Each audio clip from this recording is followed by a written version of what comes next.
Assalamualaikum warahmatullahi wabarakatuh dan salam sejahtera. Salam Malaysia Madani. Sudah dipukal baung di lembah, sayangnya jala terlepas ikan. Mada diungkap dan dipersembah, dengan bismillah saya mulakan. Nama diberi Nur Amna Dania binti Aziz. Saya merupakan pelajar tingkatan 3 yang bersekolah di Sekolah Menengah Kebangsaan Alger, Terengganu. Kod sekolah saya ialah TEA 5036.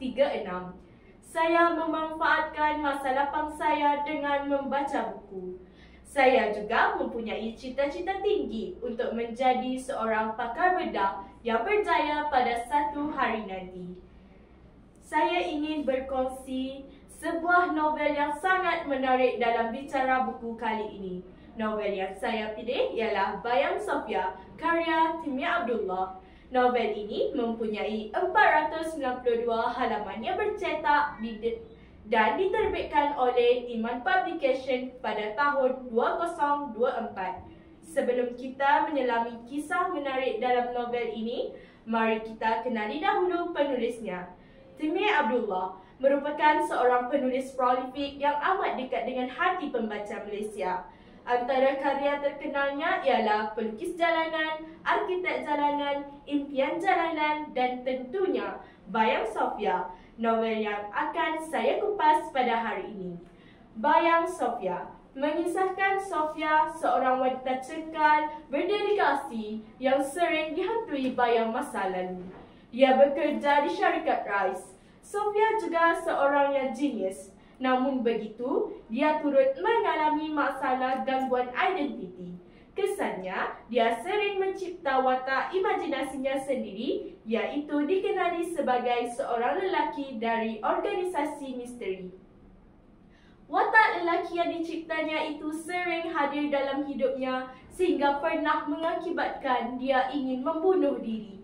Sofia berdepan dilema besar. Sofia pernah diarahkan oleh organisasi untuk membunuh mana-mana kanak-kanak yang dijumpainya dan juga sering meminta untuk minum darah sendiri. Dia perlu memilih antara memenuhi tuntutan organisasi misteri demi melindungi orang tersayang atau berani menolak dan menghadapi risiko yang tidak diduga. Dalam perjalanan mencari jawapan, dia sentiasa diuji dengan masalah gangguan identitinya dan tahap kebergantungan kepada Tuhan yang kadang-kala membuatkannya hampir tewas melakukan perkara yang boleh mengancam nyawanya. Hidupnya mula berubah setelah berjumpa dengan Danny.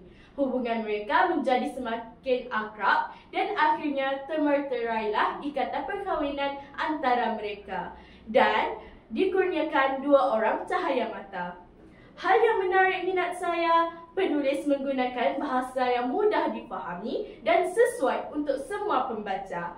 Novel ini penuh unsur misteri dan kejutan yang meningkatkan lagi rasa ingin tahu.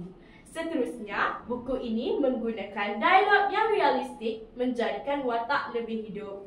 Novel ini menyampaikan pelbagai nilai murni yang boleh dijadikan teladan, antaranya keberanian dan keyakinan diri.